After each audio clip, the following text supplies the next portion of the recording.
This is the audio test. This is where I test the audio. Cassandra.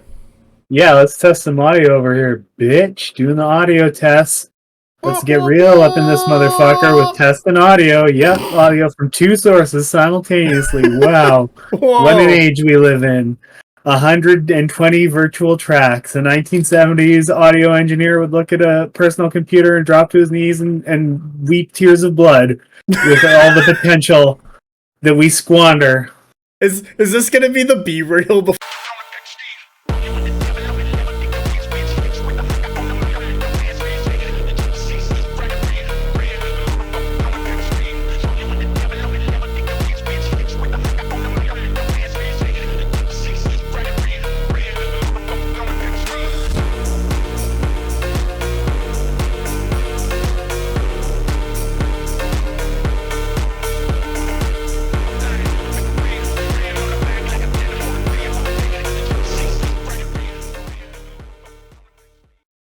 Hello, and welcome to BonkTable. I'm Mass, and this is my wonderful co-host, Cassandra. Hi. I hit that way harder than I was intending to. I was not ready at all, and it was like, boom. Yeah. I'm sorry. Well, there we go. That's the energy tonight. All right. I wasn't prepared for that at all, and I was like, oh, man. Okay. Neither was I. We're gonna talk about something, I swear. So things we're doing on model. What I don't know what I even called the first one. It's been a while because it's gonna be model critiques episode 1, and then it's gonna be the Ben Power Hour, and then it's gonna be this model critiques episode 2, Electric Boogaloo. I didn't realize you were even breaking them up in the releases. That's. Man, we can't subjugate people to 4 hours. Well, I mean, I definitely understand breaking it up into 2 episodes, but having the Ben-isode in between was a surprise to me. I pay 18 Canadian dollars a month for 6 hours of uploading for podcast. Whatever happens, it's getting uploaded before the end of the month. No, that's fair. I just I didn't know if. Well, okay, I guess there's the simple fact that we're having a conversation about these things that have already been recorded now. Yeah. So long after the fact that probably explains why the release schedule is the way it is. But for some reason, I still seem to have questions. But it's okay. We don't need to, throw our lives away on this. This is not the hill we're going to die on? No, surprisingly, not tonight. Buzzsprout. It's where you get all your podcasts. Or that's where I upload everything. So that's why it's 18 everywhere. big ones a month. Yeah. Jeez. Yeah. It's like Netflix, except for audio. I think That's Canadian like Netflix is at $15. No, it's at 18. No, I don't know. I'm paying for some kind of crazy Netflix thing because mine. Anyway, this isn't a complaint about how much Netflix costs podcast. I'm paying too much for mine. Ooh. All right, so things that went on. So today is the 15th of July. What is the Wadrhun hotfix has come out. By the time you listen to this, it's going to be out for like a month, so you're welcome. We're just going to quickly go over it. Some hot, cold takes on a hot fix.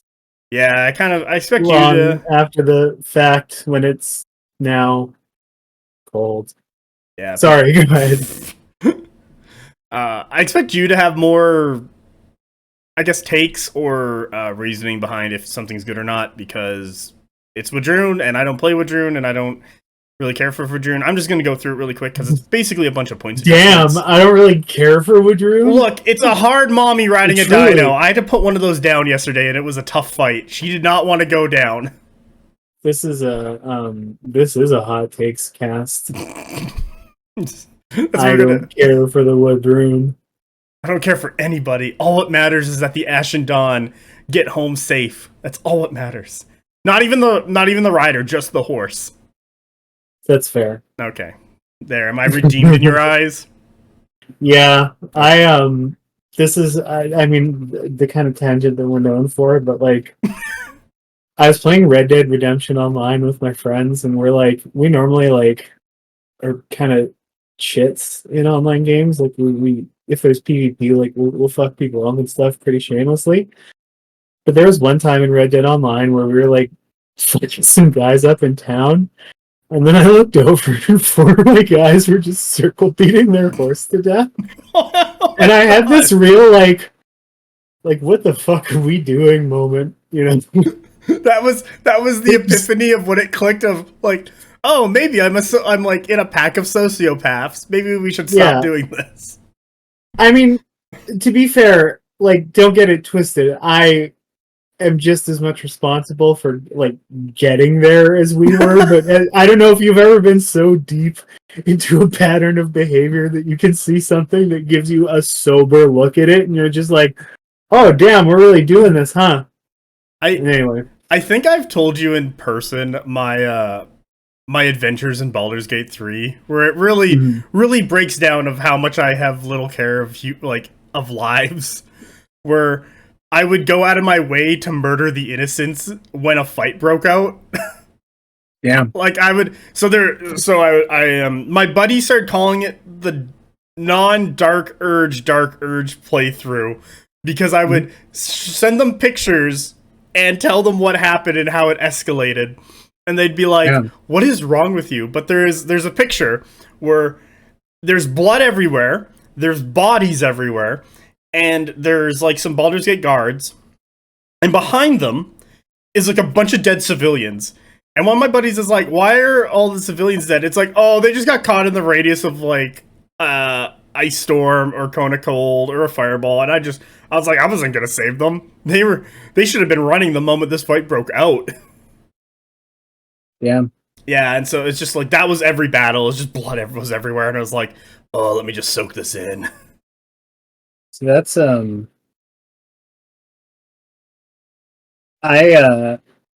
don't know. I anthropomorphize little computer people too much in those games, and I'm just like, oh, well, he has a little life. I don't want to kill him. No, I just can't. They're just juicy bits of experience for me. It's like, if you're near me, you'll probably die. So my Act 1, I had a big issue in Act 1 because I was running out of vendors because I kept killing every single town that I entered. Like a fight would break out, and I would just murder the town. I don't know how to tell you this, but I think that's a problem you could have just avoided. I think sometimes people create problems. It got so bad that by the time I left Act 1, I had only access to 2 vendors, and one of them was the Thieves Guild, because I realized that I would have only had one vendor, and I had to reload because I walked too far past, and they're like, oh, you've entered our, I don't know, backstreet or whatever, we gotta fight you. And I'm like, no, I really need this vendor, because my other vendor is in the Mushroom Town. and they're out of money. It's like, please. I've killed everyone else. Oh my god, Last Light? I walked in and they were like, oh, you gotta obey. I'm like, no. And I just murdered all of Last Light before, what is it? The Absolute Forces. J.K. Simmons voices the guy. Kethrick's forces, like, show up to murder everybody. No, they were already dead. Like, the weird angel guy shows up and he's like, where is everybody? It's like, oh, I killed them. It's like, what is wrong with you? It's a lot of things. Don't worry. Mostly, I have no respect for authority. Fair. Yeah, so, like, anyone who got sippy with me, I was like, you're gonna die. And then they did. Mm-hmm. I even killed Raphael. It was sweet. Nice. So, yeah.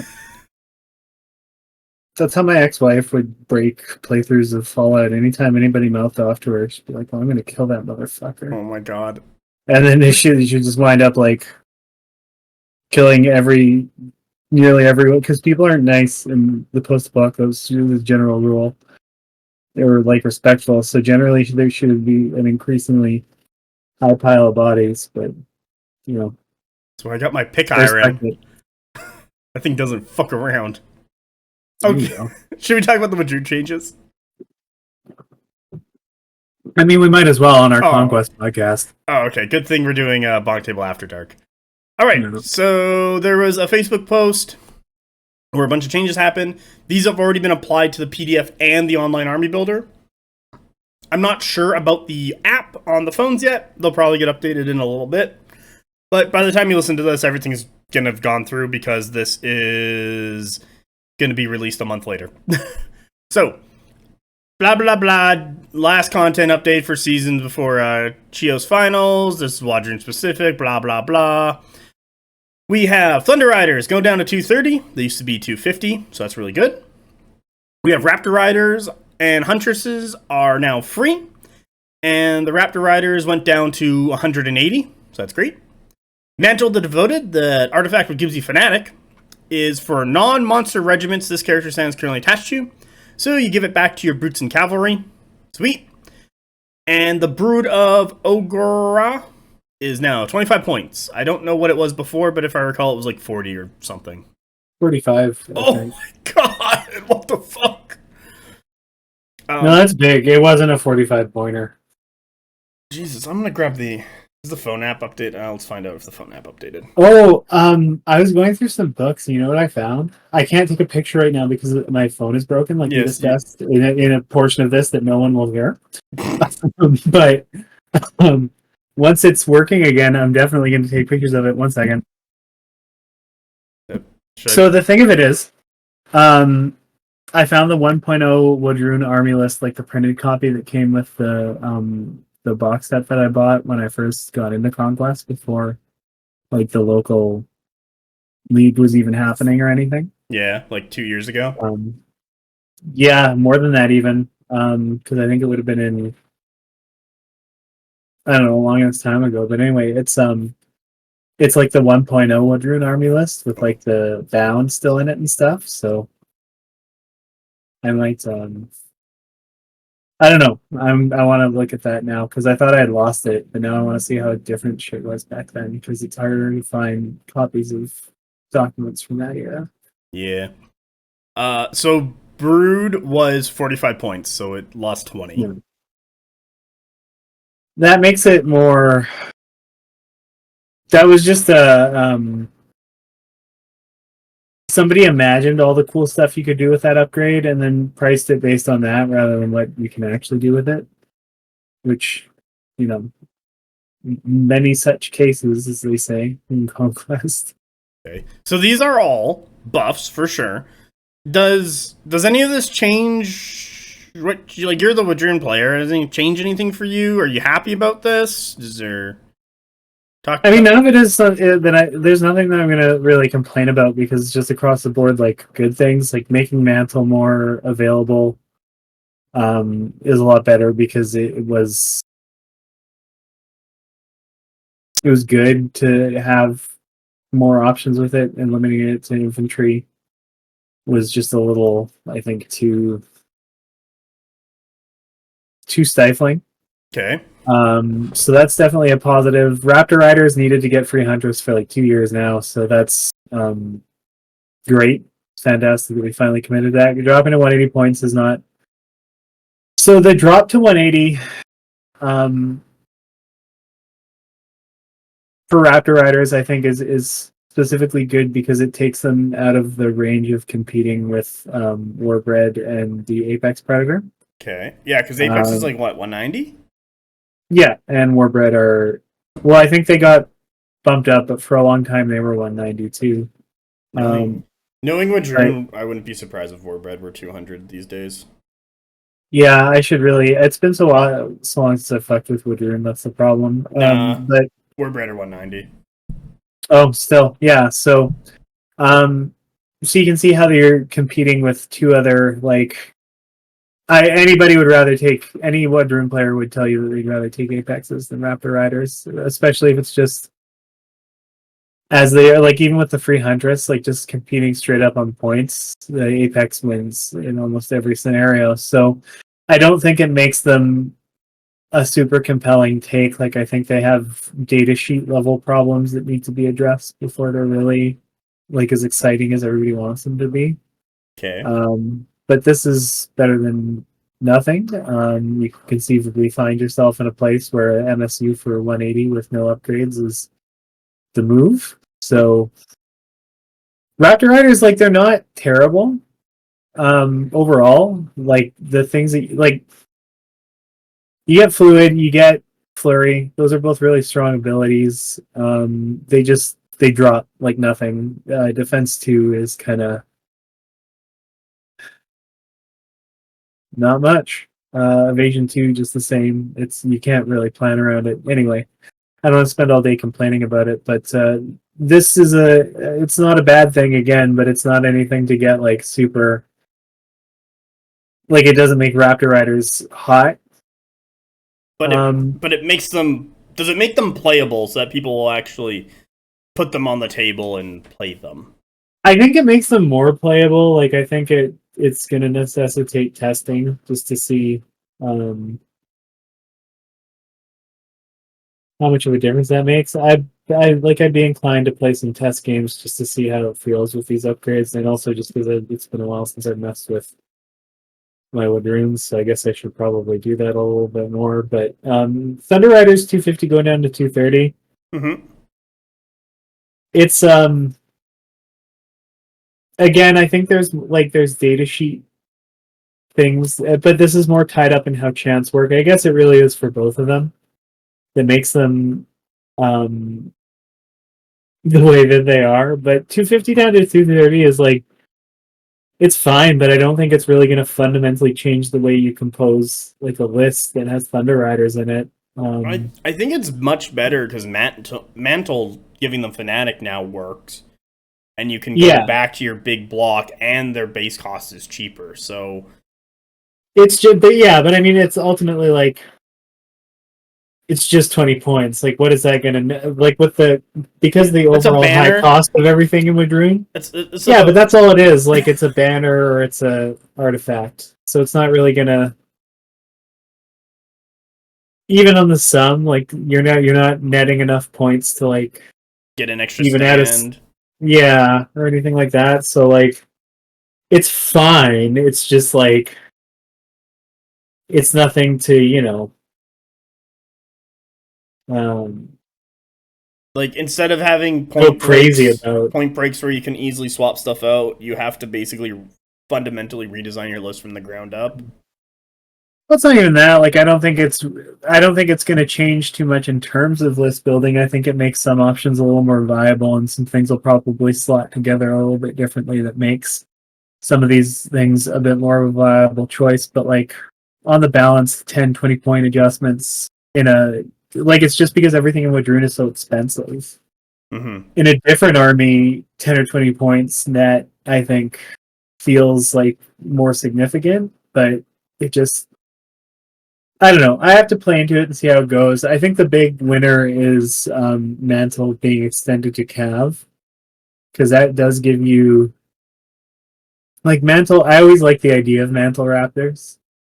Whether or not they bear out in practice is another story entirely, but it seems like it's a powerful one, especially because it's getting all those flurrying hits with like Cleave 1 in War, and then getting the defense and the resolve out of the deal.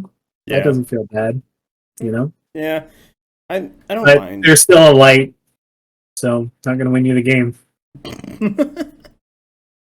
Okay, well, should we get on to our main topic? Should we talk about we're starting with Wadrhun. So Wadrhun in it. I'm gonna get you to keep talking. I have on the eShop prices set to low to high, so we'll start with the Predator character. Mm-hmm. This is the faction what got you in the game, so I assume you got more to say about like the beauty, the quality of these minis. Yeah, I mean the aesthetics of the Wadrhun, I think, are really, I think it's strong. Yeah, they're really rock solid. They're well developed. They one thing that I like specifically that they got well is that they draw from like indigenous cultural groups without it dipping into like parody or like being like, too on the nose. And it's not really, there's nothing is too, it's kind of a pastiche of different different cultures to such that there's not really like a dominant motif that I think that you really see, and that's like, or maybe I'm just not, I don't have the like the cultural language to make the identification, but I think it's a good thing overall if you're like if you're hitting the broad strokes without it being like, well, here's a big fucking Aztec thing here, because then it gets, I don't know, it just gets weird for me. But well, I know they took when they design or get the style of their factions, they take from a bunch of cultures that are kind of in that time period, in that geographical region that show off that. So you can't really like put your finger on a specific one. What I think is really good, you can kind of just be like, well, this is the Aztecs, these are the Mayans, these are North American Aboriginal people. Like, you know, you can, it's like that area and that time period of like maybe right before Spain showed up and Columbus fucked around way too hard. But so it does a really good job of that, of like not singling out anything, like, because we'll get to the blooded I believe have like obsidian swords. What was something I believe that came from McWaddle, baby. Yeah, I believe that was a weapon from like New Zealand. Oh, it's not McWaddle on the blooded, actually. Sorry, that's on the Chosen Conquest. It's my favorite historical weapon of all time. It's been so long since we did the first part. Are we just doing it model by model, or are we doing it just like general? Kind of general, or if there's like something specific we'll touch on. Okay, well, Chieftain Poncho, of course. That's obviously a big winner for the faction. So it's really funny with this poncho. I look at it every time and I'm like, it like kind of cuts out his whole body, but it really forces the emphasis on his head. What's like a raptor, like a dinosaur skull with a bunch of feathers, like multicolored feathers. What really makes that part of him pop? It's also, if you think about it, like when you go up against one of the minor bears of Earth's forests, you have to the ideal strategy is to make yourself look big. Black bears, right? Yeah, I think so. Yeah, it's black. You want to look as big as possible to spook it. So I think this is just like wearing a big structured poncho to make yourself look as wide as a house. Like that's just that's an extension of that strategy. I feel like, because if you roll up on the battlefield and then all of a sudden in front of you see the mass of guys that you're about to have to fight, and you're like, oh fuck, this is gonna be some real bullshit. And then a guy walks up and he's triple wide. You're fucked. There's a refrigerator attacks you. You're like, no, not the ice. Yeah. No, not that the big ice. Fucker better not get his hands on me. Yeah, no, it's horrifying. Yeah, I kind of do like them. I like the characters, like the Predator, Scion, Queen, Chief. I actually think Wadrhun does really good on their character minis. Also the Thunder Chief when we eventually find him in here. Yeah, I mean, obviously I like Hard Mommy. That's been one of the great truths of this podcast. Yeah, you've liked Hard Mommy from the start. She's got a good mini. She's pretty she's pretty wide, but because she gets her own stand, she fits nicely. Yeah. I also like Pious Mommy, the Scion of Conquest, the one that's ostensibly to be paired with the Drum Beast, but I just popped it on a stand. Did you actually? Oh yeah. Oh yeah, there she is. That's right, because this was a female Wadrhun. Yeah. She's got the chain thing. Was she supposed to be like holding on to that as she does stuff, or what, to not fall off? Well, no, she's got because the regular Scion also has the same thing. It's like a sensor that's full of like incense or whatever. But hers is on. She's on the dinosaur, so she's all whipping it around and whatnot. Okay, now let me look at the regular Scion, because oh yeah. Okay, that's right. He has his weird arm blade. No, he has his show towel. Got his hair. Oh, it's around his arm, because he has this big sword. Oh, okay, I see it now. It's on the back end. Maybe I should pick up your minis more. Oh, okay. Okay, I see it. And then he's got his big fuck you sword that he carries around. Yeah. Where he's getting his cleave 2 from. Exactly. Okay. Slingers. Were these guys at least easy to build?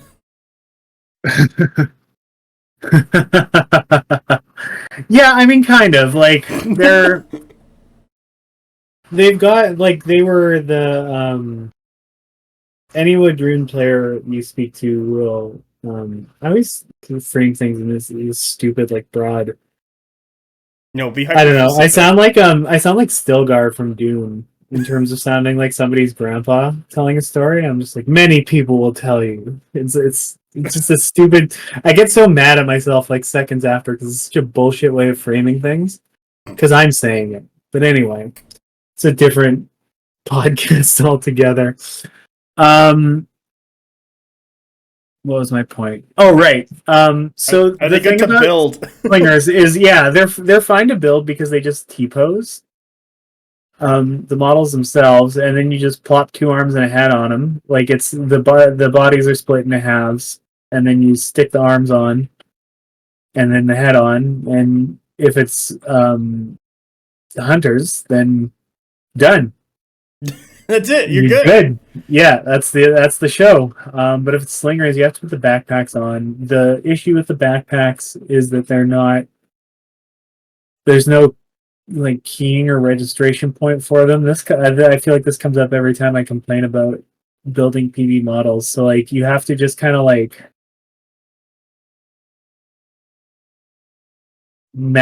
just smear glue on it and just smash it in there until it sticks, Yeah. and pray to God that your hand comes away, and Yeah. then that is that. That's the joy. I do like looking at the photo for the slingers, and you can see 2 of them.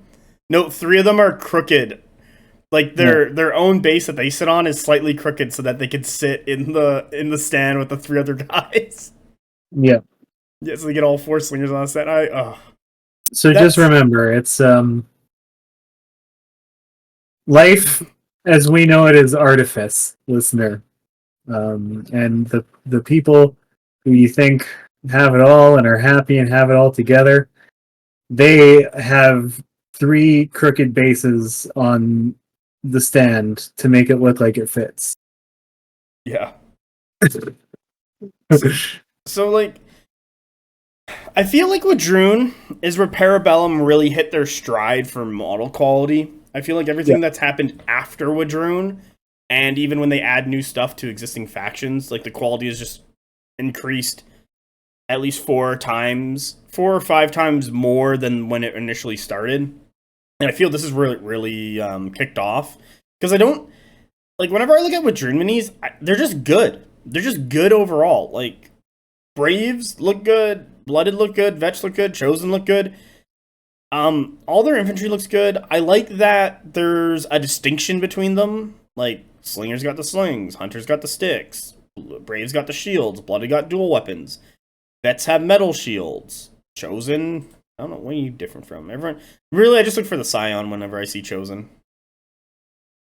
Are you dual wielding? doesn't have the McWaddles. Yeah, they Yeah, got the okay. double. I think their posing is like much different. So like I don't have the issue of when I look at the faction from across the table, everything looks the same and blends into itself like I do with Spires and City States.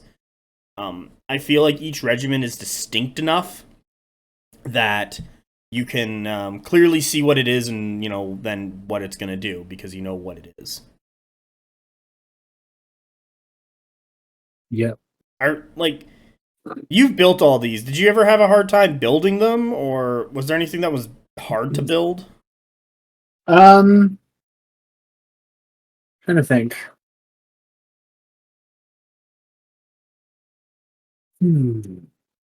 Sorry, I just have to mentally work through the process of building a lot of these kits. Gluing shields onto for the aforementioned reasons on Braves is a pain. You need to green stuff.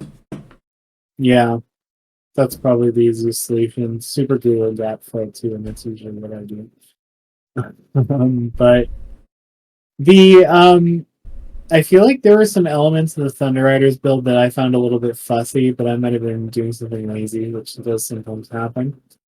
I will say the dinosaur kits, like the big dinosaur kits, all go together great. Like, and they're all in just like 5 pieces, so it's really just like a really fast.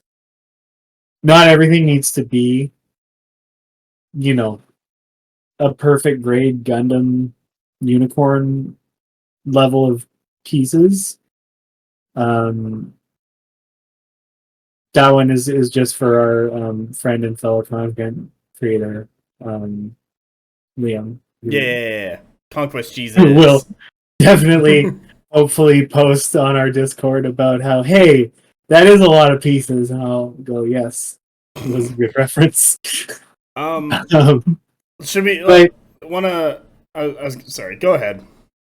No, that's just it. So one thing is, I find that something about the plastic, or maybe I don't know what it is, but I just find that PB kits prefer super glue to cement. So anytime that I've had problems, it's because I'm using the wrong adhesive. That's good. I've had to glue metal to plastic before in like in War Machine minis, and it's god awful because no glue does it. Yeah, it's bad. So I'm really happy that Parabellum, their plastic kits are getting real good. Their minis look good, and you don't have to struggle gluing stuff together. The only time I ever really have a struggle is with like sometimes the resin kits are just annoying and don't want to do it. So I'm just like, eh. But most of the time it's fine. Any thoughts on the Warbread? I like the Warbread. I like their big like hammer things they have on their arms. Like it looks like just like a bunch of pillars. Yeah, they're just carrying pillars and hitting people with pillars. I like that. Yeah, I turned one into a death gaze proxy for back when it mattered, back when retinue still existed, just a bit in time. The Warbread, so there's a mix of things there. So there's a lot of really great ideas. The pillars, awesome. Super into that. I think the pillars themselves are great sculpts. The Warbread conceptually are cool. I feel like they're a kit that exists right on the threshold of old PB kits and new PB kits. Okay, so this is where the change happens, right here. Yeah, like you can kind of, or they were made as that shift was starting to happen. So like, they build kind of fucked up. Sweet.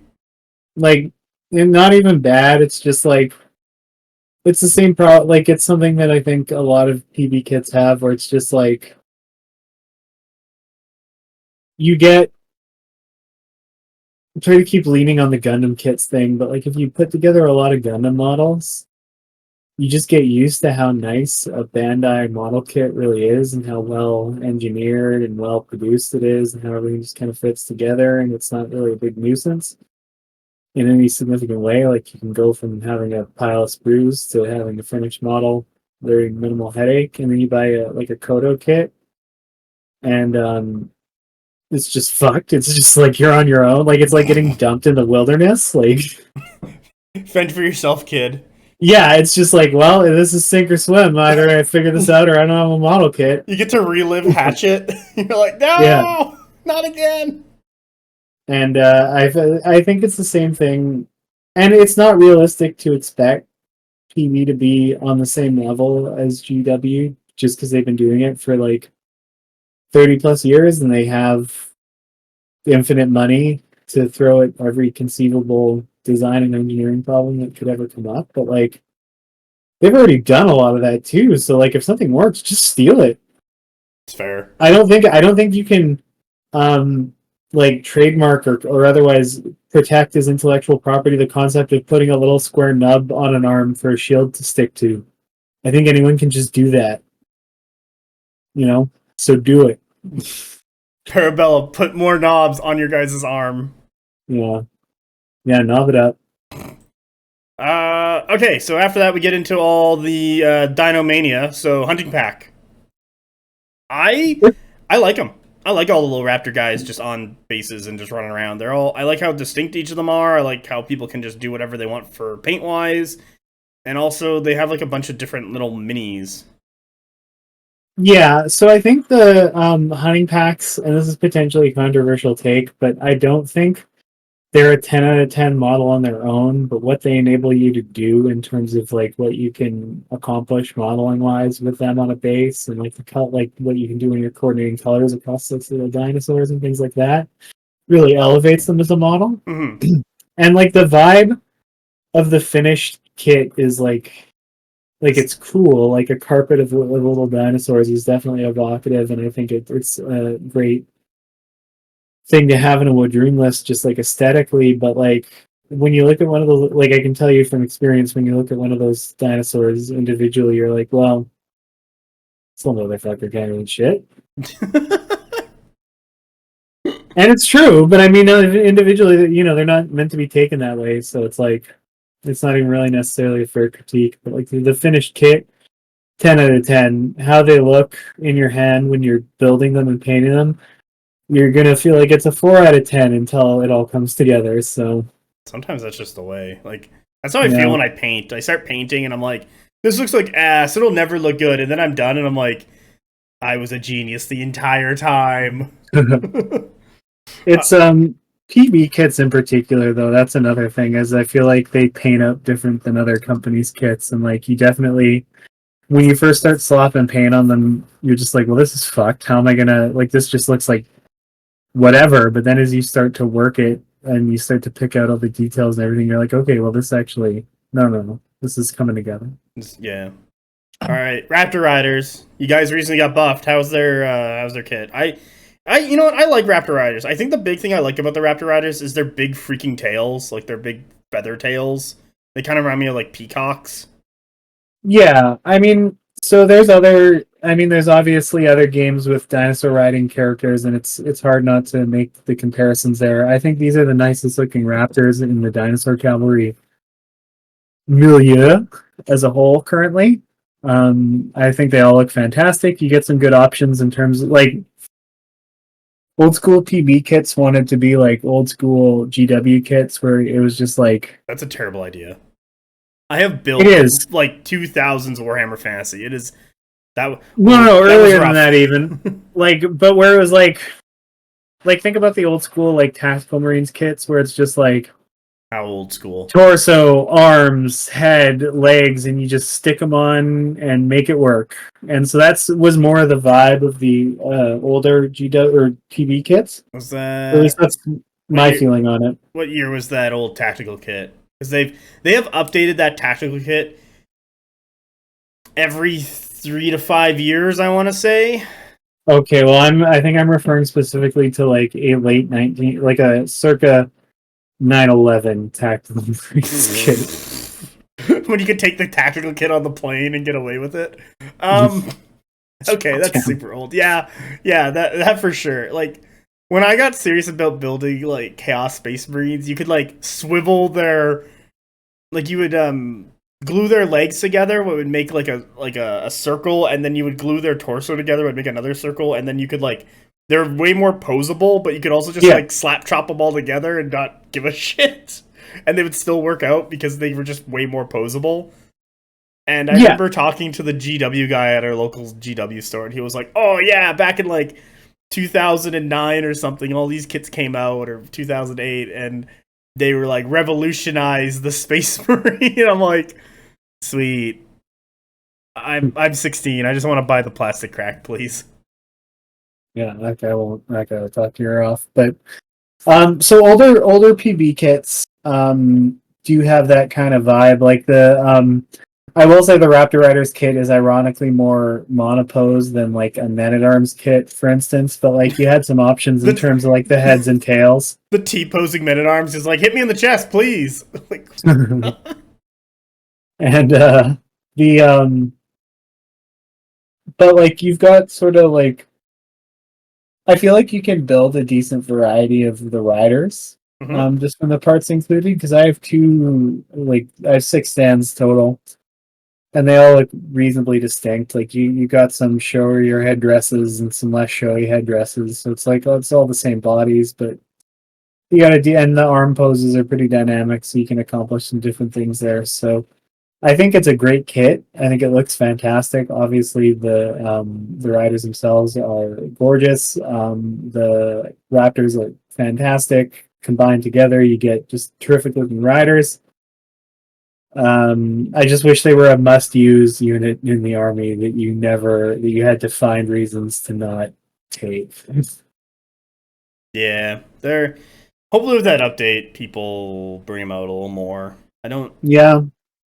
I still don't really see it. I don't know. I feel like Hunting Pack kind of fulfill their role, but Raptor Riders aren't terrible. It's just I don't know. I don't know what their fix is, but I like maybe now at 180 they're actually like I feel like they're playable and you want them on the table every once in a while, but I don't think you're gonna see still a ton of them or anything. No, I mean, like I said, I will endeavor to test them very soon, but I just don't think that they're the must take just Yeah. yet. Well, the Thunder Riders now with all their changes, are we gonna bring out these bad boys? Um, I mean, this is kind of the scenario where they become um,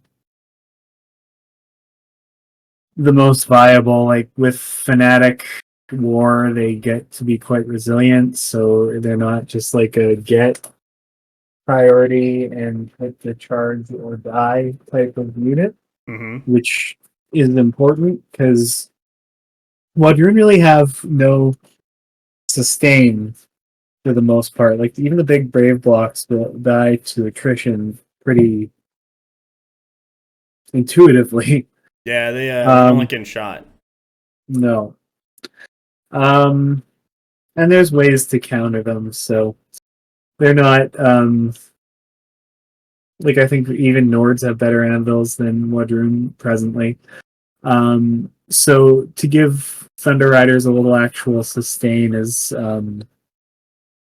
whether or not it's good for the overall health of the game remains to be seen. But in terms of like what Drew needs to succeed right now, seems pretty vital.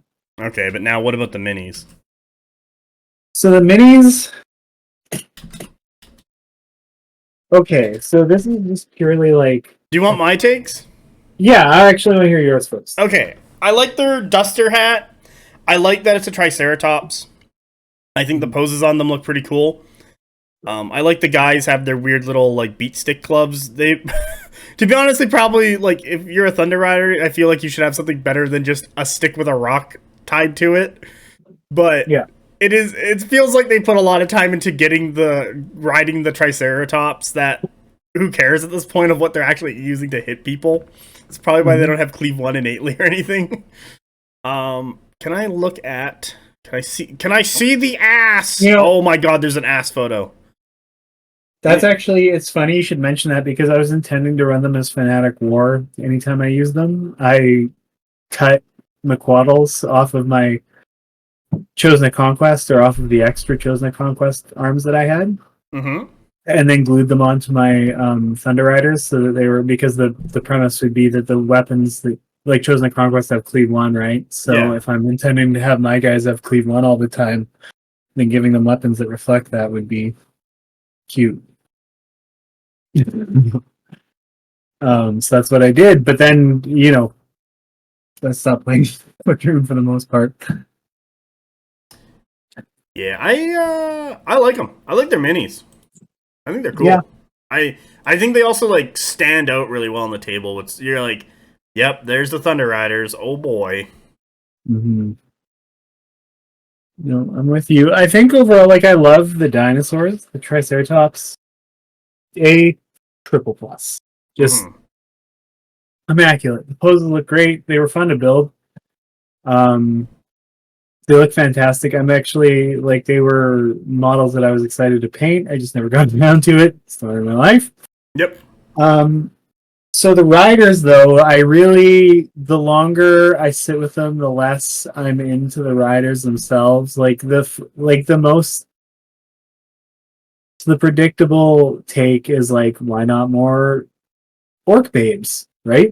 That would have been an obvious choice to me. Mm-hmm.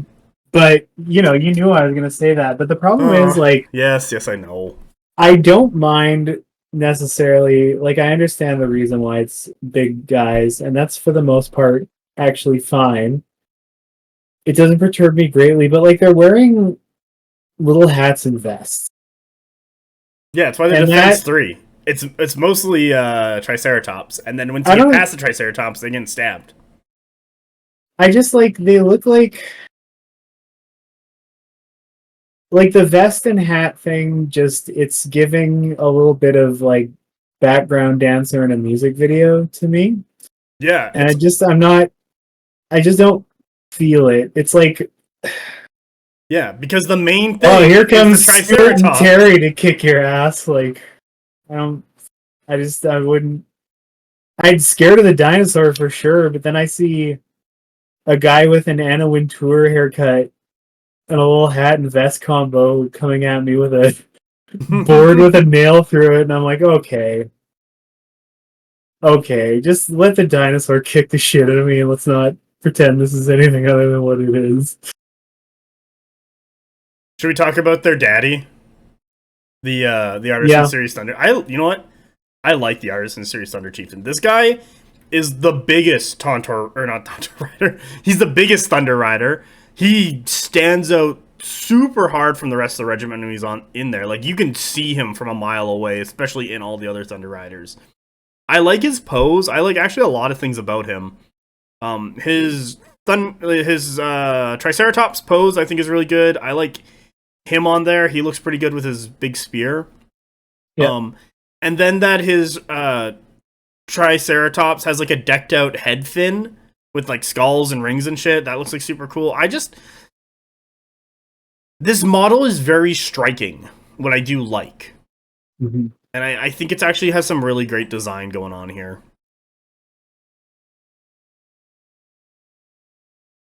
That's it. You're up.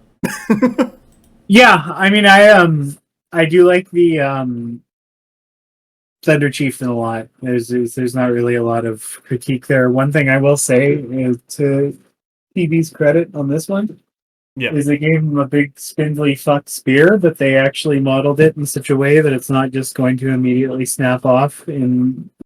Like, mine hasn't broken off yet, and I am extremely good at snapping any spindly handle like extremity on a model. So that I think is a nice touch, because like it is annoying. Like, I know that this was conceived of in the 1970s, the late 1970s, where everybody just had a big den where the stuff just sat in cabinets until you died and your kids didn't want to deal with it, so they just threw it out. But we live in a different world now, and the not having like striking that balance between like modeling dynamism and not having a bunch of fucking shit sticking out all over the place to break is truly the real art of modeling. Yeah. Should we? I feel like okay, so there's Apex, Tauntaur, and Drum Beast. I feel like Tauntaur and Drum Beast are pretty similar. So I really they're basically the same deal. Do you want to talk about them, and then we'll just do the Apex last, and then head Wadrhun? Yeah. Okay, so I don't know. I like the Tauntaur's Gong, but I like that the Tauntaur is kind of the thing you play. Like, I feel like the Drum Beast looks better than the Tauntaur because he has like a big gong, and then his horn bones that are coming off his side, while the Tauntaur just kind of like, they just killed a mammoth and put its horns on the Tauntaur and were like, go! Yeah. And then they got a little hermit hut on the back, so I guess someone lives there. Yeah, no, there's like a little guy in there. Is there? Oh, now I gotta zoom, or open this up and zoom in. Yeah, he's sitting on my desk because I half painted him. Never got him finished. Look at that, there's a guy in there. Yeah, he's an old man. Yeah, I like the Tauntaur and Drum Beast. It really just says Dino Party, like real hard. And they're so big, so big. So that's the thing though. Like, I love the Tauntaur and the Drum Beast. I think they're great models, but real Conquest MFs will remember that once upon a time they were supposed to be on a double monster base. And I do feel like you can see how their proportions got kind of goofed up to accommodate the decision to not do that. Because it's and I mean, it's good to contrast it with the Apex, because they're not that much difference in overall like back size of the animals themselves, but how they built around that and made the Tauntaur and Drum Beast seem like they were more capacious in terms of the number of orcs they can carry on their back is impressive. But the Tauntaur and Drum Beast models have some, I don't want to say problems, but you're forced to face the stark reality that number one, they compromised on some things to make it a quasi-dual kit, because both of them have the same base dinosaur. Yeah. And then there's extra sprues that give you a different head and different stuff that goes on the back, but the stuff that goes on the back all kind of like, it all has the same places where it goes on and stuff. Which isn't necessarily a bad thing per se, but it limits the design space that you can take things in when you have to build around that. And again, the scale of it, like, sure, it would have been a $350 model kit. But the double monster-based Tauntaur on the table would have been nuts. It would have been like a cat size. They were just like, go grab your cat and put it on 2 bases. That's what the size of this thing. It's like, oh god. Yeah. Okay. Let's talk about the apex in the room. I believe this is the mini that gets everyone into the game, or a lot of people into the game. And I think it's probably one of their best minis they have. Like, easily in the top 3. The Apex Predator. It's truly one of the tops, if not the top. I think the best model in the range. Yeah, it definitely could be. Like, I think there's more. Yeah, like this. It just slaps. Like, it just every inch of it looks great. When you build 2 of them, like, they're obviously have the same basic like body plan, like body, and the way that they're posed on the rock and everything. But if you do the 2 different heads and everything, like, they look different enough that it doesn't feel like you've just got 2 monopose dinosaurs on the table. Like, it looks like there's 2 big fucking dinosaurs stalking in tandem. Like, you can't really go wrong having 2 of them. It looks amazing. The model itself is a pleasure to build. You can do it in a few hours if you really want to, and then that MRFer is just ready to go. It paints up nice. It's one of the few models that I've actually gotten like quasi finished, and that's because it was easy and fun, which I don't always find is the case with miniature painting. Yeah.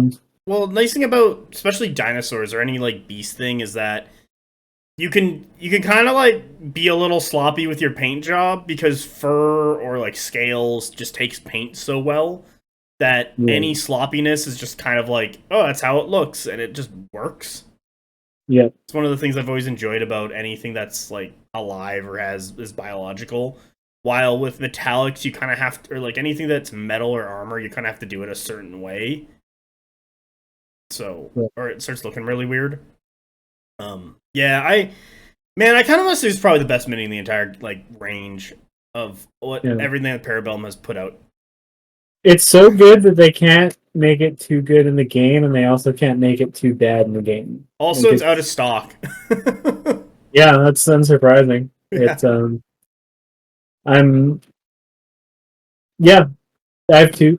I've never regretted it. I would probably, if I found that I had nothing else to spend money on at some point, probably buy a 3rd. Why not? Fun to build, fun to paint. I know I think it's Kang, who was on the Adepticon episode, has like 4 of them, and in Adepticon 2023 ran 4 Apexes.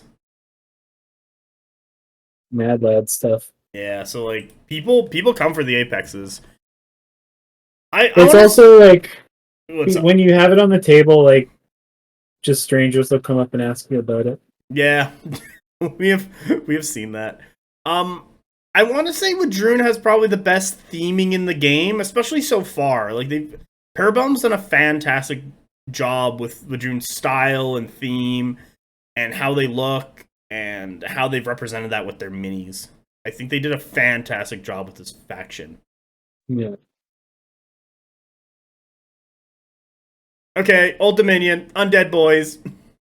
Yeah. I like their characters. I like the Archimandrite and the Hero Deacon. I think they do a really good job selling like the priest / bishop / pope look, even if they're undead. and their death masks.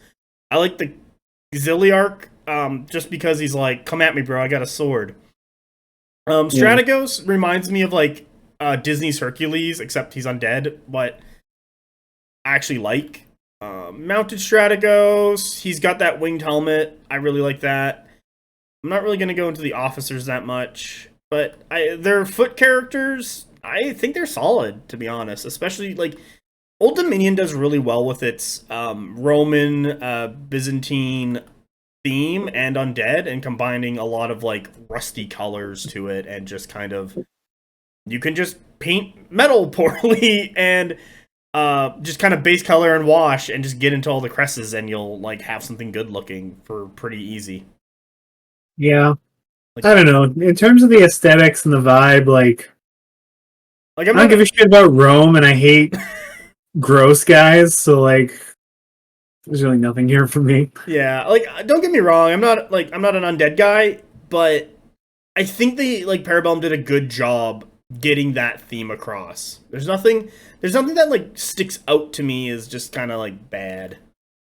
Yeah. Like Praetorians, they're distinct on the table. Legionnaires are distinct on the table. Something that kind of I want to say bleeds or blends a little too much is the Curies and Morai. I know they're the same kit, and I know that the Curies kind of have, like, they got that spell cast going on, but sometimes at a quick glance, you're like, is that Curies or is that Morai? And then your opponent tells you, and you're like, oh, is it the melee ones or the insanity assholes? I believe Thanatoy and Varangian Guard, I believe, are the same kit, so they'll have the same body. I like Varangian Guard. I like them dragging their axes, that pose on a couple of their minis, I'm not a huge fan of, but then when they're actually holding the axe proper, I think actually looks good, and I like their, like, fur coats. Yeah. I like Varangians just because they, like, whenever the game has the little cross-cultural touches in the models, that's something I'm always really into, so seeing all the Nord influences there is, I really like a lot. I'm not a huge fan of a Thanatoy. Like, they got the double weapons, but because of their bodies that are sharing with the Varangian Guard, they're too kind of... Do you remember watching Silent Hill? Mm-hmm. You remember the nurses walking around? Yeah, they got, like, the nurse body positioning a little too much, and I'm like, yeah, I see it. You're not, like, sexy killer nurses. You're just weird guys with double swords. Like, I don't care. Yeah. How am I supposed to get horny over this? Athanatoy, don't get me hard. Hashin and the Cultists are in the same kit. I don't mind them. They're just, like, I don't know. They're whatever. Like, they're just guys in robes. I know some people really like the minis. I'm not too excited for them because it's just guys in robes. And I'm kind of like, whatever. The Cultists do have little pots of weird shit that they're throwing at people to make people take more Aura of Death. I don't... Well, that's getting into rules, but anyway. So there is a distinction between them. But a mini that I actually do like is the Canifers and Curatids. I like the statues. Yeah, those are good ones. Like, I'm into that. I really like the... I've also seen them where people have, like, painted the statue parts, and then all the weird ichor stuff, like, very strong contrasting colors compared to the statue. Like, in the base photo, they're kind of statues with black ichor, like old, decaying, or broken statues with this ichor. While I've seen people, like, go hard on, like, a neon green, or a bright orange, or, like, a deep red with the statue, and it really makes it pop, what I really like. So, yeah, statues are cool. Both of them, the Bow Guys and the Flately Boys.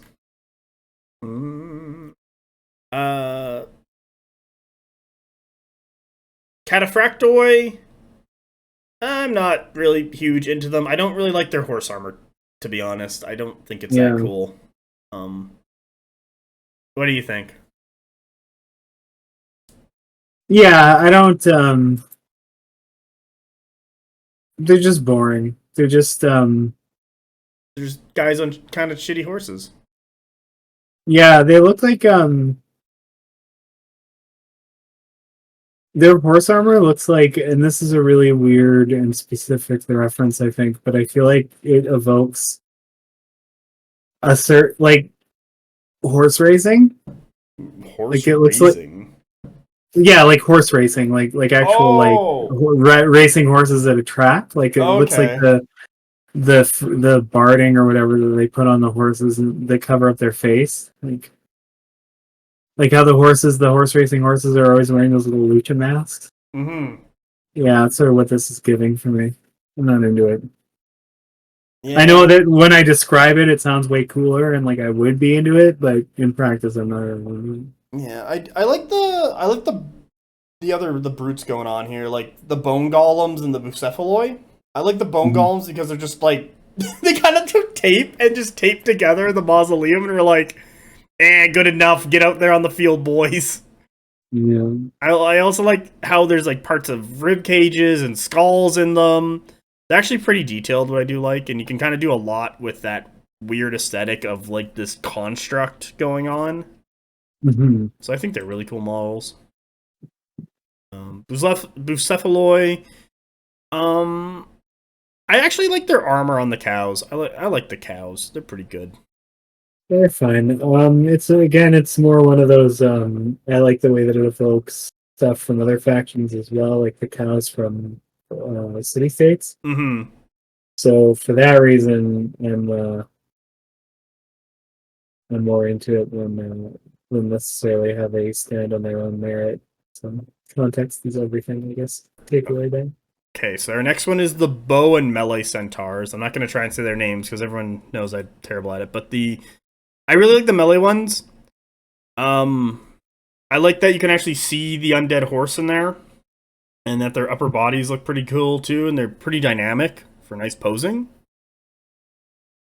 While the shooty ones, I like that they have like the winged hussar back wings going on with their bows, but they don't have a problem being in each other's way because they each get a stand to themselves, which is really nice.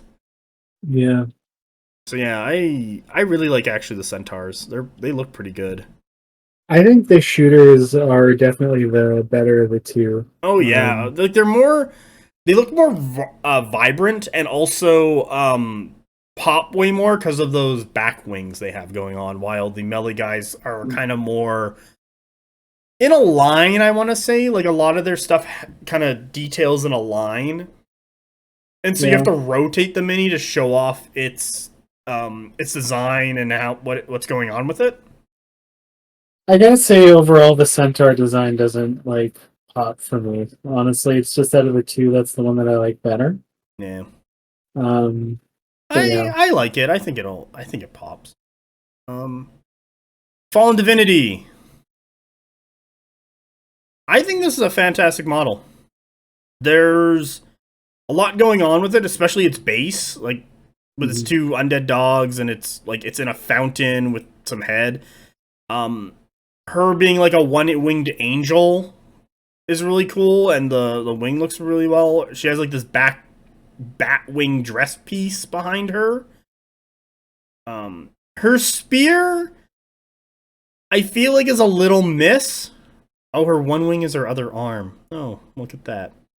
the one-winged angel. She's the one-winged angel. Like I feel like her spear is a little missed. Like it ties a little too much into her arm and isn't distinct as a point. Like it's just kind of, I don't know. It's kind of too tiny.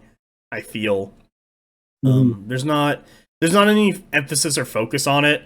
While if you just kind of like flash her focus is more kind of like on her face, on her rib cage, and then it trails down to the fountain with the dogs. Yeah. And then you go back up to the wing, and then you got this like her tiny skinny arm with her tiny skinny spear, and it's like, okay. She does look like a fantastic model. When you see it on the table, you're like, oh god, I gotta go deal with that. It's a very nice centerpiece model, but at the same time, aesthetically, it's not like. So that's like these big resin model kits. They're not cheap by any means. They're not backbreaking. They're not cheap. But they're at the point cost-wise where it's like I have to want something that looks like that to be able to spend that amount of money on it, and that's why I've been dragging ass on buying an ice yacht in our for so long. Is I'm it just not. you're just not attached to it? Like it doesn't pop for you? Yeah, the dollar to liking how it looks is just not there. I That love ratio. I love how I don't have that problem. The dollar to stats ratio is there for me. You gotta start It's thinking of everything as numbers. That's it. I should, but like generally speaking, I do. Like there are a lot of models that I wouldn't run if they unless they were good on the table. Yeah, I Fuck, that thing's ugly. I remember I was listening to like a Warhammer interview like years ago, and there was this orc player, and he was explaining like what units really were, and he was like, okay, so I got like a unit of 50 orcs. Well, that's 50 wounds with output. Um, he's like 80 attacks on, or like 100 attacks looking for 5s. He's like, okay, so I'm gonna hit like 2/3 of the time, and then I'm gonna do this much damage. And he's like, that's what he looked at when he saw that. He didn't like see it as each individual guy. He was like, this is what it is. This is how strong it is, and this is how much work it's gonna do, and that was it. So sometimes there's like some stuff, like especially the older stuff, where I'm like, okay, you have a job, you have a role, go do it. Fulfill your purpose, and I'm happy. Yeah, that's the thing. $60-$70. Sure, I'll buy something that strictly for what it does on the table, but like I'm gonna buy, $150 of big fuck resin. I have to feel okay about how it looks. That's why the thing. That's another thing that why the Apex is the gold standard, because like it costs about that much. It's plastic, but still cost wise, it's in that range. But like it kicks fucking ass. You're glad to have one. It feels great. Yeah. And then you buy a second one, and you're like, this somehow feels better. Yeah, it's true. Like they're just good. They're good minis. Yeah. So that's the problem with the Fallen Divinity is like it looks cool and all, but it's not really super my aesthetic personally, and for that reason, I don't know that I would ever be able to bring myself to drop the money on it if I played Old Dominion. Is that why you're out? This Yeah. Fallen Divinity is not going to get a deal at Shark Tank or Dragon's Den. We're the Canadian version. Dragon's Den. Yeah, exactly. And then I go and strangle a bunch of the dragons. When the dragons start fighting. Mhm. I like Old Divinity, or not Old Divinity. Old Jesus. Dominion. Yeah, well, I like Old Dominion's overall aesthetic a lot. I think it ties in really well. I don't think it has the issue of its regiments bleeding into one another. I think each of their infantry regiments is very distinct from each other enough that you can tell what it is just by looking at it. The only issue I've ever had is like the Curies and Morai, and only having it with one between two regiments is way better than having it across lots or majority of it, like spires. So I think Old Dominion's really good, truthfully, like aesthetic wise. I think it's really good. I think a lot of their kits are pretty good. There's some of them that are a little bit misses, I find, but overall, Parabellum did a good job, I gotta say. What do you think? Yeah, I mean aesthetically, it's a well-developed faction. I think other than the fact that dual kits just like are generally going to look a little bit samey. For the most part, things do have a way of looking fairly distinct, so that's really great. I just think it's just not for me. There's no angle for me to personally engage with it, so I don't really have anything too strong opinion-wise to say about it. But like, there's nothing. If either Byzantine Rome or grody dead people is your thing, then you're going to be happy with this faction. Yeah, like I feel if Parabellum brought out Old Dominion when they were doing between 100k and Dwagholm or Nords, whatever, the first four, I feel like Old Dominion would not have looked as good as it currently does and really get the aesthetic across. Yeah, I mean, if we're going straight down the Real Talk Express, and I don't know if we do spires in the last. Yeah, we sure did. We did 100k spires, Dwagon Nords. Okay, yeah. So I don't know exactly what I said the first time around, and I'll never remember now. But one of the problems with Spires being one of the OG factions is a lot of their early molds have mushy model sort of sculpts that don't necessarily look as good as I think a modern take on them would for Yeah, we've multiple reasons. seen the new Abomination, and like if the rest of Spires looked like the new Abomination, like they updated all their kits to look like that or have that, I think Spires aesthetically would be hitting a ton of check marks on the piece of paper for how good looking it is and aesthetically pleasing it is. Yeah, but I also think I don't really ever want to see a scenario where Parabellum is just chasing its own tail, eternally updating kits and releasing like splitting up dual kits. Like I think some decisions were made early on, and now we all just have to kind of live with it for now. Like maybe way down the road they can look at re-releasing or refreshing those kits when the time comes and it makes sense. But like every couple days or weeks on the Discord, somebody's like, "So when are you making new hunter kits?" And it's like, you mean when are you making new Force Grown Jones or Men at Arms? I see that one. Yeah, exactly. And I have to go in there and be like, "Well, hopefully, fucking never, pal. There's other shit to release." Yeah, I want the full faction out first. I think Dwagham's actually going to be the first faction fully released. Yikes! Or is it? Yeah, because the Sepulchre out of Old Dominion isn't out yet. Damn. Wadrhun's real close too. Spires has like 3 things. Yeah, Wadrhun, you just need your other chosen. Nords? And then the Nords, yeah, Nords has some stuff. They need their blade and steel chosen, I believe. Yep.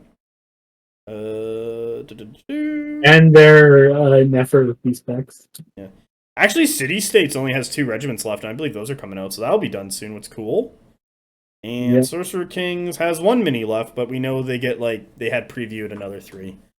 So off to City States. You know what? Overall, I would give Old Dominion an 8 out of 10. Like right off, like they're good. They look good. Even if I'm not their target market, I think they do a good job. It's a 6 with an asterisk for me. What's the asterisk? What's dog shit? Well, the asterisk is just the acknowledging that like it's not really my thing. Oh, okay, cool.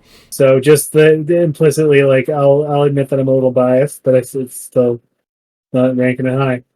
Cool. I don't have to be the better woman, and I won't. It's my podcast. I can do whatever the hell I want on it. Yeah. City States. Character-wise, go ahead. I was gonna say I think their overall aesthetic is actually great. Like, I don't really care about Greece any more than I care about Rome, if I'm being perfectly honest. But on the balance, this is much more appealing.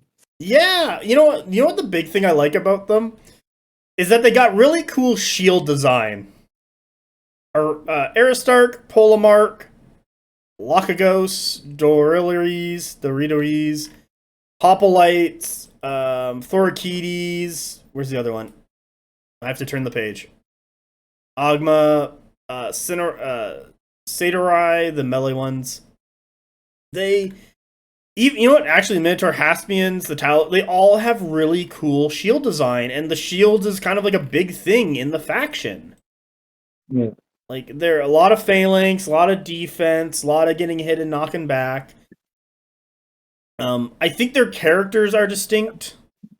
That when you look at them, like between the Aristarch and Polemarch for sure. The Mechanist kind of bleeds a little bit into the Aristarch, but he doesn't have a shield and he has a weird, like a different headdress compared to the Aristarch. But I like the detailed in their skirts and their not their robes, but their capes. I think they do a really good job on that.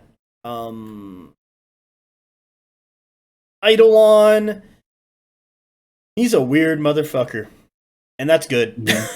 He is like this weird bio flesh thing, but has 3 arms. Like, this is very striking than regular like Greek mythology that they have going on with the rest of the stuff. Like, they have the satyrs or the satai or whatever you want to call them, but this thing is just weird, and the Inquisitor is just weird, and I like it. I think that's kind of something that needs to be present in the faction overall, just because it's like So they're the massed infantry guys, and that I think is like the way that that's carried out in the aesthetic is great. I think when you have painted up city states, masses of hoplites and stuff, like they look very neat and very They look like imposing.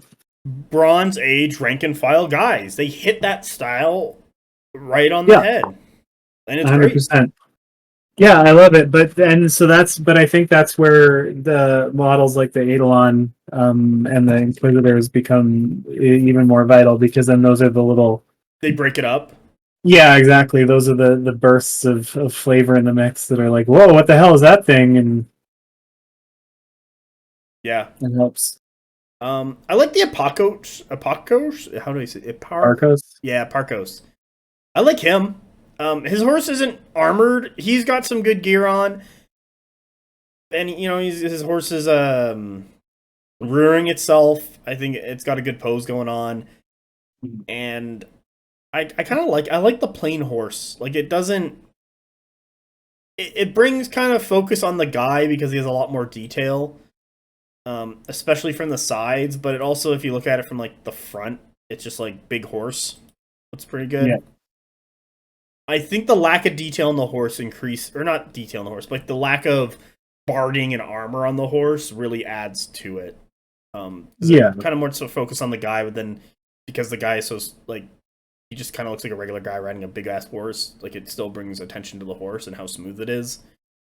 We get into hoplites, shields. I like it. There's a lot of great design on the shield, a lot of focus on the shield. They're very distinct on the battlefield when you see them in a big blob coming at you, so it's good there. Phalangites, I don't know, it's mostly just cloak and stick.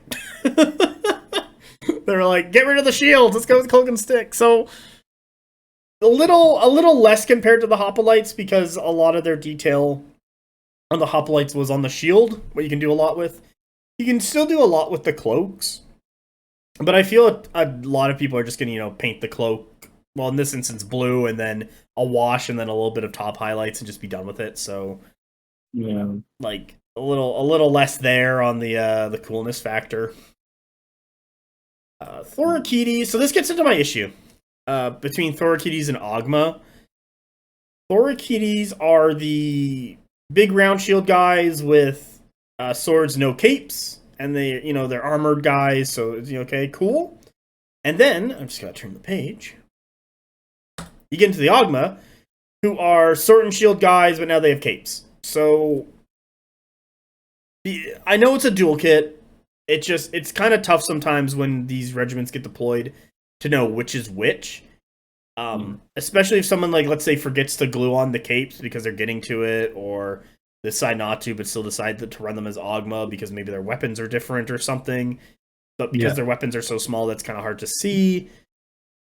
So they really need the capes, but I don't know. It's kind of tough. Like, a lot of the photos in the eShop here, you can't see their cape. Is there a back photo? There's no back photo. So it's like shots from the side, but they have these big circular shields, kind of like from the movie 300, that are covering the majority of their body.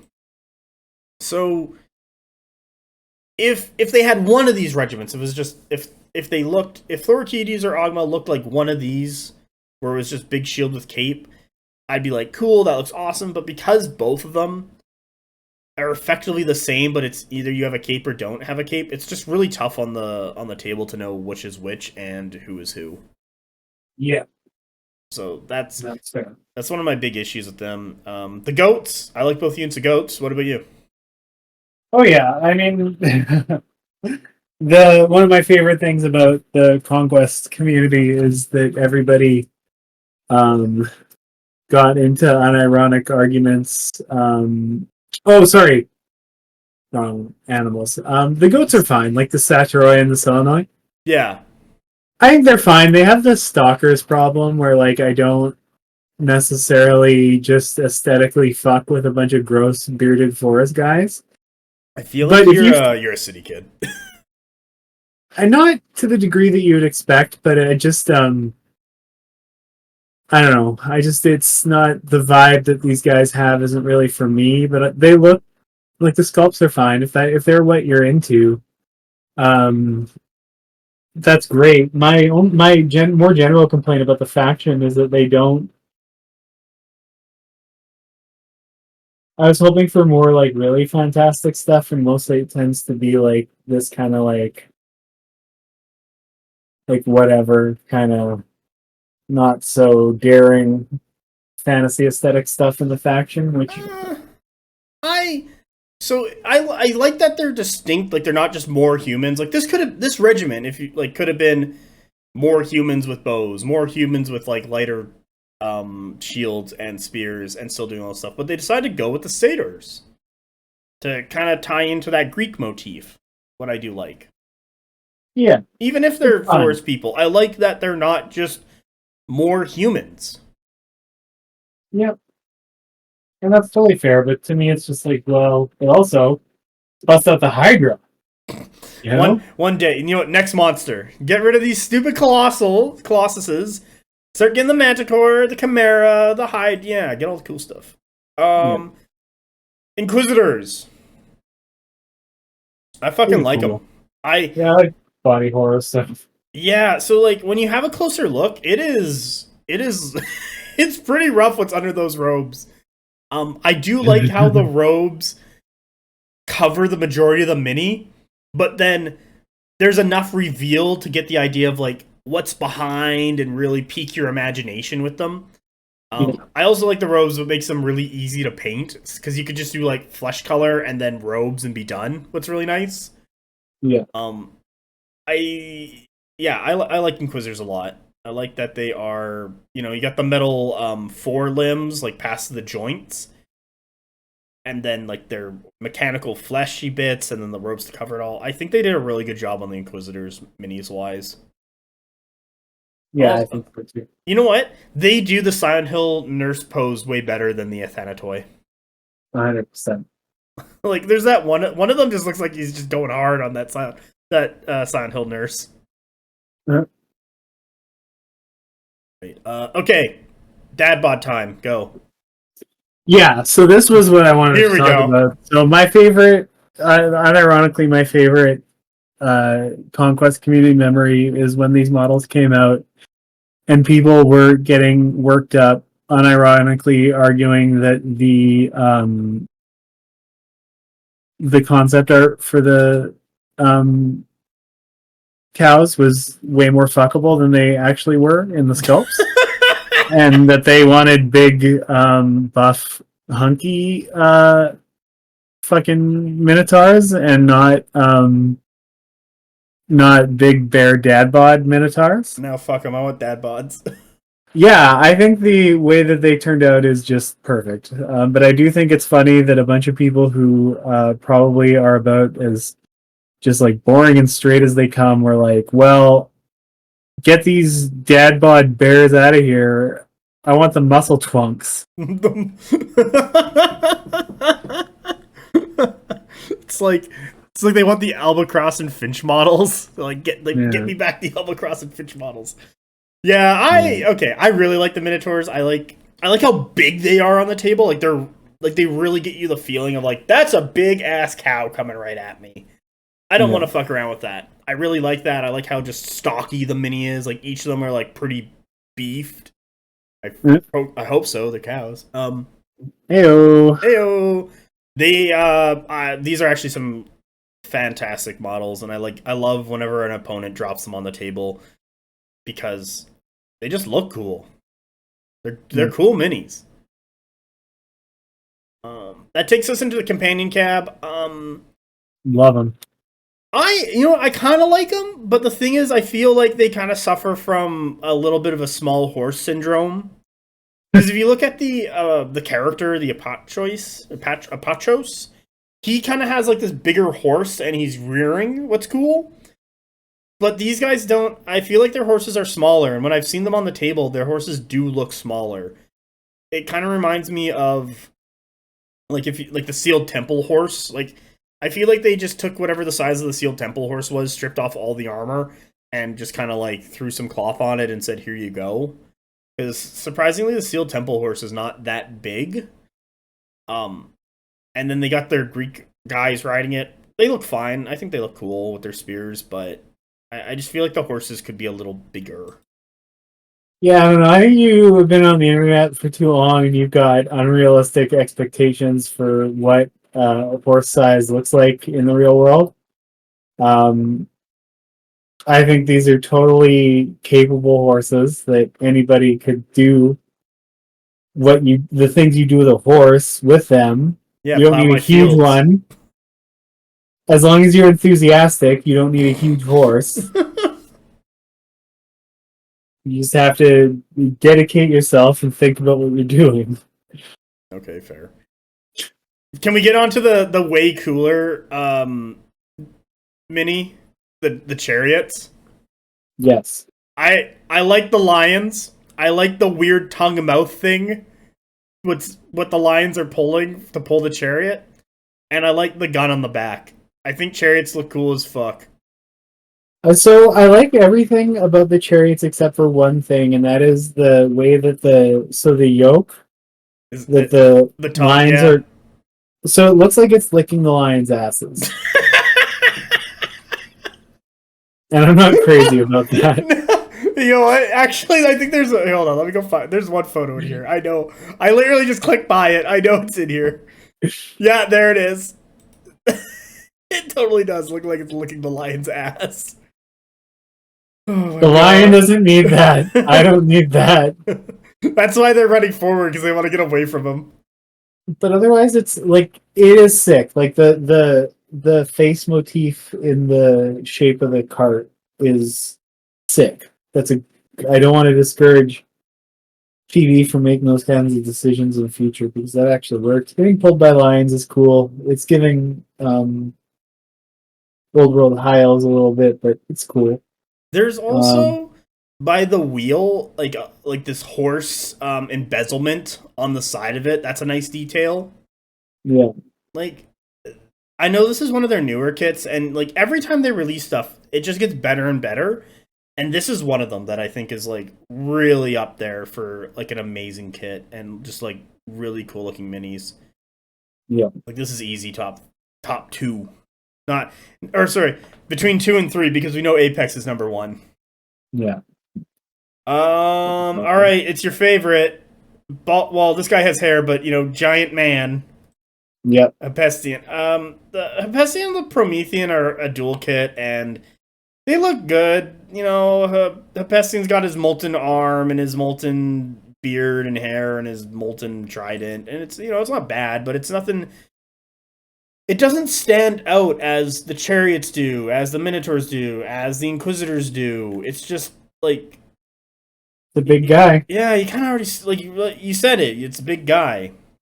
Same thing with the Promethean. He doesn't have a molten arm. I think he has metal arm. He has the statue arm, which I do think is a cool look, but that alone doesn't stop it from just being a big guy. Yeah. Do we end? Oh boy, we end with your favorite mini. Pump Daddy. Pump Daddy. Pump Daddy. Fucking hate this guy still. So, okay, I'm gonna get in trouble for saying this, I feel like. By multiple people for multiple different reasons. Okay. But Pump Daddy with the helmet off, kind of looks like L. Ron Hubbard, like the guy who made up Scientology. Don't make me... fuck, now I gotta Google... Who is it? Yep. L. Ron Hubbard. Yeah, there he is. Oh, Jesus Christ. You girl don't miss. Hold on. I gotta get these side by side just to have a real... That is so fucking weird. It's like him without hair.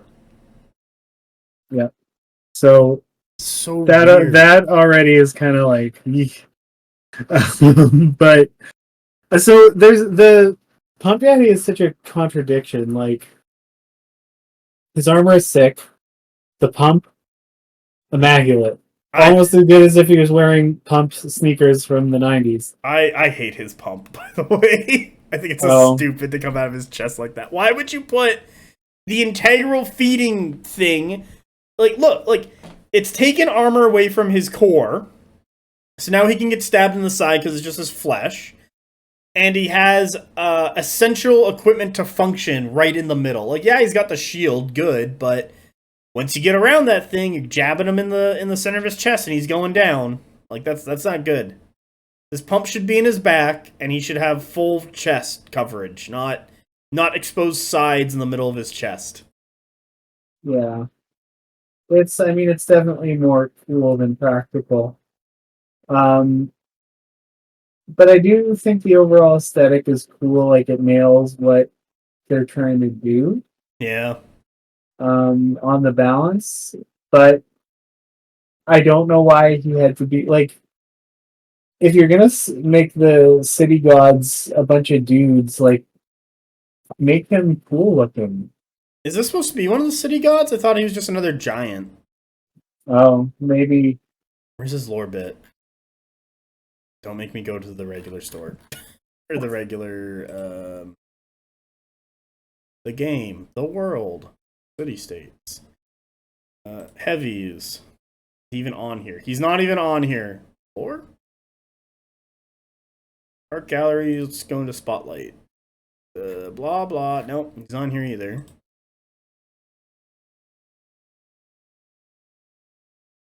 No, he's not around. Damn it. Art gallery. Maybe he's in the art gallery. City States art gallery. Nope. Damn it. Okay. I need to know more about this guy. Anyway, that's Pump Daddy. There's a couple things I don't like about him. Like, there's bits and pieces what I do. Like, I like his shield. I like his sword. I like his golden armor. But, like, there's just some design choices where I'm like, this looks stupid. Yeah. That's very fair. So I'm not a fan of Pump Daddy. I think he's just fine. There's nothing to write home about. He's better than the other two. But within the genre of giant guy, at least they're trying something with him. Yeah. So glad to give that, I guess. Should we get into Sorcerer Kings and wrap her up? Yep. Okay. So we have the Raj, the Maharaja, the Sadar, and the Sorcerer. And then we got the favor of Hormus. These are the characters. I like the Sorcerer. I feel like she's a very distinct character and stands out really well. The Sadar and the Raj are just kind of armored dude. The Raj has a bit of, has a fire attack, while the Sadar is just a guy with sword. The Maharaja is kind of, like head wizard because he's on fire and his staff is on fire and his thing is on fire, but I don't think the three of them are as distinct as the Sorcerer. Like, she had, like, her hand out holding your staff, her kind of side lean. I think that's cool. While the rest of them, I'm kind of like, they're okay. Yeah. Favorite of Hormus is the character that rides the Mahut. I love it.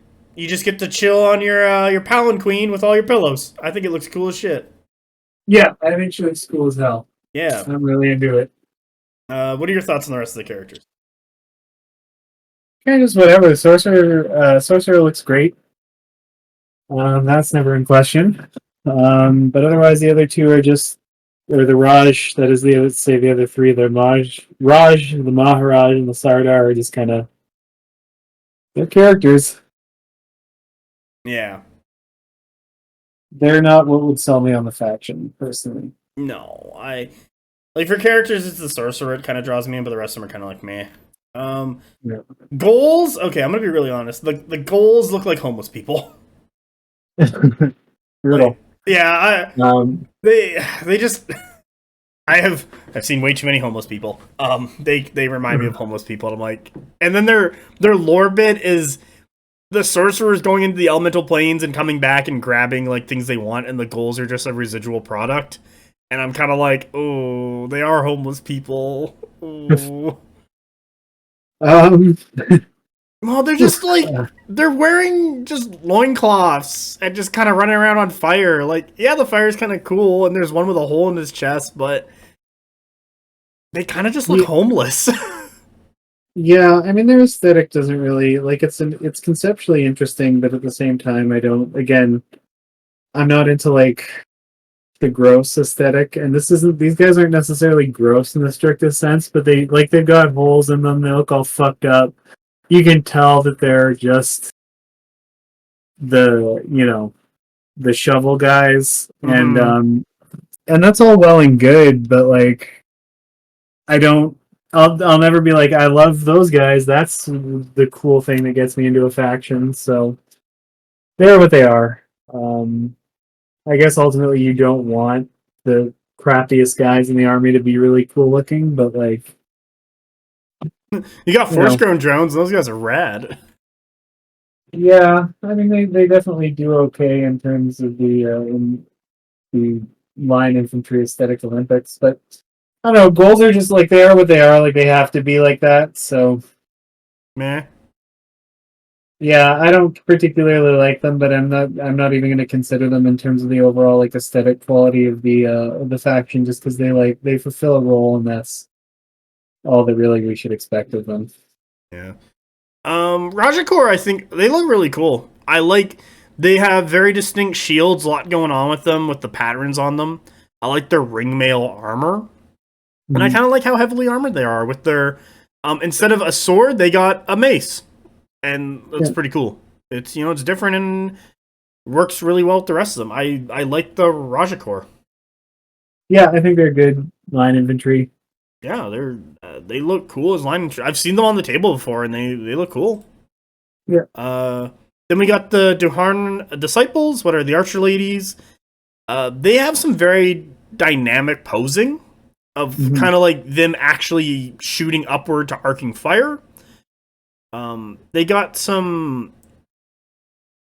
I'm trying to figure out what these are called. They're like tiaras going on their heads. It looks kind of cool. I like their long ass ponytails.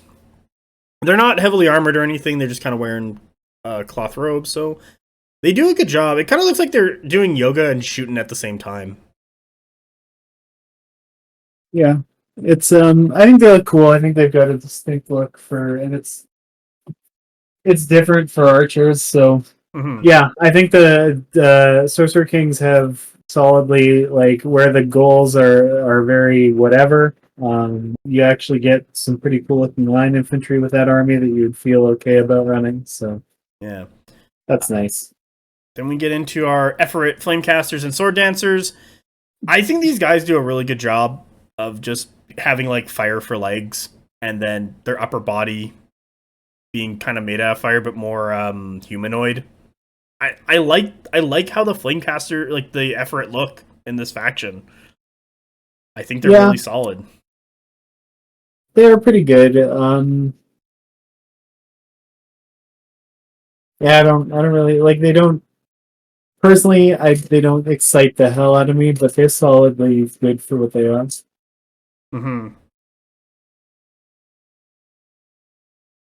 I like the Windborn Djinn aesthetic a little bit better overall, I think. To me, they're too like thin. It just might be my own personal taste. I find them a little too thin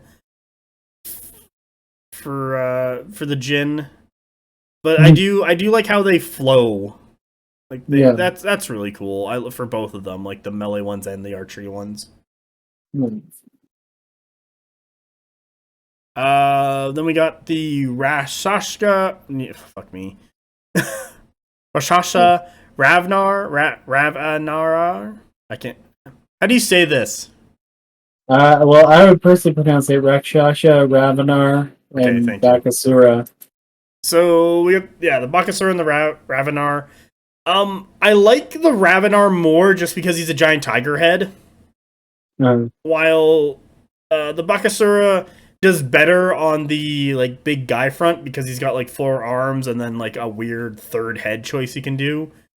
But I think I just like the big tiger guy more, to be honest. Yeah. I'm gonna get killed for this. Yeah, sure. I'm actually not crazy about the design. Okay, why? It's so primarily it's the proportions, and so it looks like They look like they're heroic scale, where everything else is more of a realistic proportion scaling, and it's like they're fantasy creatures, and like they're like, they're not really like. There's every reason why they can have these proportions, so it's not. I'm not making a critique of necessarily how their design fits into the world, but it doesn't resonate with me because they feel like they're big. Like they feel like They should be bigger. No, not even that. Like the way their proportions are, they feel like big Funko Pops or something. Like I need to I'm cut just off being a so funk. shitty tonight, and I don't mean to be. It's It's whatever. I'm just tired. It's our opinion. We're almost done. We just gotta do the Mahut, and then we. It's hot in this room. I'm telling it's you. right. I'm saying I have no ability to censor myself. Yeah, I'm back on. You have I no can only use AC. the You have no computer room AC. after sundown. Yeah. Oh man, I forgot about that. It's been a year. Like they look like tactical marines.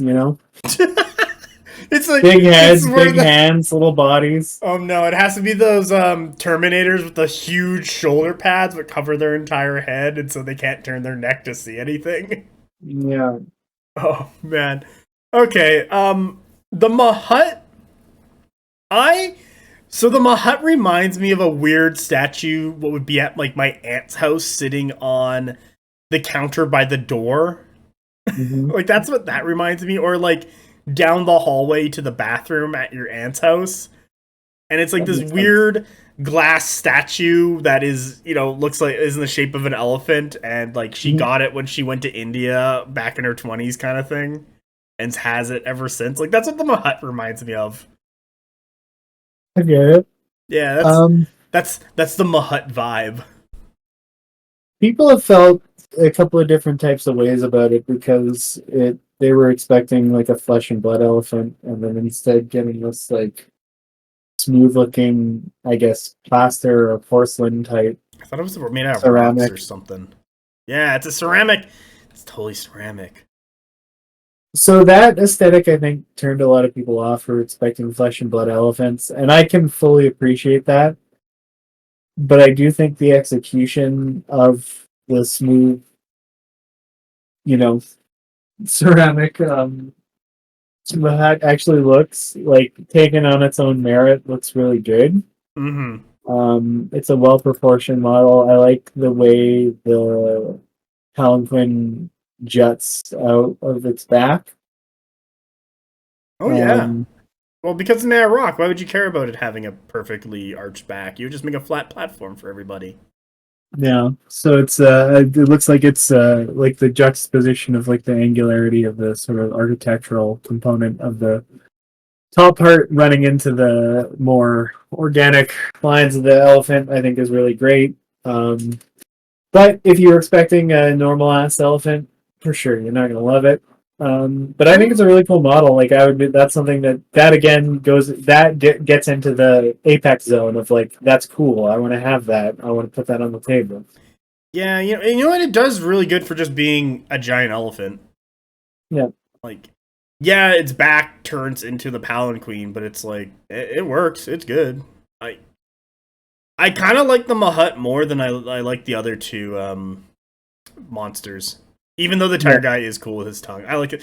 Oh no, I like his tongue. It's funny. No, that's fair. I don't want to rob you of that. But like the Mahut overall. So here's the thing: I would display the Mahut on a shelf in my home. Mm-hmm. The Ravenar would just sit in the bag. Yeah, that makes sense. That's my difference between the two of them. I also feel like this, like, not the studio paint job for the Mahut is bad, but I think once we see some people go nuts with it, then that's gonna also just probably change people's opinions about the model overall. Yeah, that's fair. Okay, that's kind of it. Yeah, that wasn't bad. Oh, I thought you were gonna be here all night. No, because we split it up last time. What's good for us? Yeah. So, I think Wadrhun is the best stylized faction in the whole series. I don't think there's a worse one. I wouldn't give any of the factions like, oh, you are the worst. I think Wadrhun is the best, and all the other ones fit their style and aesthetic really well for what they're trying to do. Even if some of them have some like growing pains or are limited just by what they are, I think they still do a really good job getting the idea across of like, this is Nords, this is 100k, this is city states, this is, Dwagon Spires and Sorcerer Kings and all that stuff. Like, they still do a really good job holding their aesthetic and transferring it regiment by regiment, character by character. I just think Wadrhun does it the best, though. That's fair. I don't know. I don't remember if I said this in the last episode, but like, as a rule, just as a person, like, I don't give a shit about Vikings or the Viking aesthetic. You can pick almost any like cultural era in history that people are generally interested in. I don't give a fuck. Doesn't really matter. I don't give a fuck. I don't give a damn. But like the kind of people who like the Viking factions, as you know, are not always like my people. So it's not even like I identify with the mindset or anything like that. But like, so that to me, truly a testament to how well developed the aesthetics and the design of the factions are in this game is that I've come to main the Viking faction. Mm-hmm. So I think that really speaks to the fact that even that they could take something that's so outside of my aesthetic zone and give me enough to like that I could sustain it as a faction is really a testament to the ability of the designers in the game. And yeah, like you said, there's really no faction that's bad. It's just like it's going to come down to what are your personal preferences, because that's how you're going to rank them. Yeah, and so yeah, I'm glad about that. I think Parabellums did a good overall job. Also, their miniature quality has just improved over time, and it really shows. Yeah. What's great. So I'm actually really excited to see like when Hell comes out. I'm excited to see when Dogs of War come out. I'm excited to see when Weaver Courts come out and anything else they do. And any minis that get added onto existing factions. Like it's gonna look good. Yeah. Hopefully they take a time every once in a while and update some of the older kits, but that's always kind of money dependent. Like I know from other miniature wargame companies who have talked about this issue is, do you release something new that everyone's excited for and wants and will make money, or you release something that is existing that only a couple people are going to rebuy, or only new players are going to purchase because existing players already have it. Yeah. And that's always the trouble with updating older minis, is that are you going to get the money you put in of like re-sculpting them and then I don't know, not molding them, but like getting the kits assembled and everything and distributed out? Are you going to reincorporate that cost? And depending on the company, majority of the time is no. Yeah. Like GW gets away with it just because they're so big and everyone's buying freaking Space Marines, but I know the Eldar Warp Spider is from like 1999, 2000-ish, like that. Oh no, it's older than that. The Warp Spider has been around since it was alive was in production when Tupac was still alive. Oh my god, so it can drink? Well, it can drink already, but like it can super drink. It probably has a mortgage. I could date those Warp Spiders. Oh god. And it would be age appropriate. Well, I don't know. You're a 400-year-old vampire. I guess at this point, I don't know, splitting hairs. Either way, I don't think anyone would bat an eye if they saw me come in with Warp Spider under your arm. The Warp Spiders, yeah, exactly. They're an adult. They can do whatever they want. Yeah. Probably the Warp Spider is probably like my age.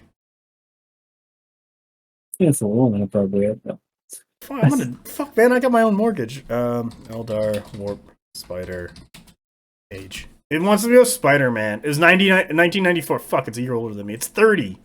Yeah, you can date a Warp Spider. Oh yeah, no issues there. I could definitely. So if you're the Games Workshop 1994 Warp Spider model and you're listening to this, DM me. And with that, I would like to thank everyone for listening to us. I would like to let you know that we have a BonkTable Discord. If you want to join that, the link is in the description below. And you can chat with Cass and myself about the Eldar Warp Spider. Cassandra also has a Twitter, so Eldar Warp Spider, you should follow that so you can find out what Cassandra is doing. Yeah. And post thirst traps. I mean, it's gonna stop you, right? Yeah. And we also got a YouTube channel full of battle reports, either 100k and Dwight Home versus the world. So doing good. Cassandra, anything to plug? No. Okay. So, thank you for listening, and big shout out to the Eldar Warp Spider, who is 30. AKA my future wife. Bye! Good night.